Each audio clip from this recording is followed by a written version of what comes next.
But labyrinths date back much further than that. And the other labyrinth that we have here at the garden, inside the greenhouse, we have one inside and one outside, is what's known as a 7-circuit labyrinth, where this one's an 11-circuit labyrinth, which means the path passes 11 times between the center and the outside. And the other one's a 7-circuit labyrinth, a much simpler one, but it's much older, and it dates back, to our knowledge, 4,000 to 5,000 years. Oh my goodness. And it was found in different cultures all around the world. So nobody really knows how, because this was pre-internet, how everybody got the same pattern with very minor differences. So it's a really unique phenomenon. That sounds... And when do you lead the guided labyrinth walks here at the Sacred Garden? Because you do it, what, 12 times a year? Is that correct? We do the full moon walk 12 times a year, and then the second Sunday of the month I also have a guided themed labyrinth walk in the afternoon on Sunday afternoon. So the second Sunday of the month and the full moon. You should really keep an eye on the website, Sacred Garden Maui, to check when they are, because they're not always on the full moon. Sometimes they're the night before, because of when the moon comes up earlier, just before the full moon. So what other events and services are you offering here at the Sacred Garden? Well, no, the Sacred Garden, it's just such an amazing thing. Like, really, I don't know if you've ever heard of Frank Lloyd Wright. He was an amazing architect, and he said that he built buildings and then watched where the people would walk and then put the pathways in after the buildings were already built, instead of putting these arbitrary pathways in.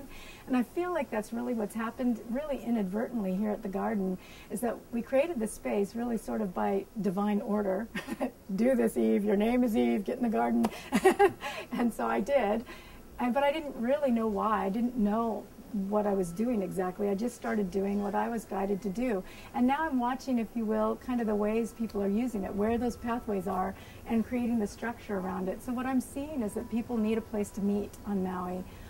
Different teachers, like there's a folk singing group that meets here once a month and sings, and there's a medicinal plant teacher who teaches here, and people come here and meditate. They come here to pray. They come here to grieve. I've had several people come here when they've discovered the loss of a loved one. People come here to prepare for birth. I've had a couple women come on their due dates to prepare for the birth that was impending. People come here to celebrate. They come to journal. They come to do artwork.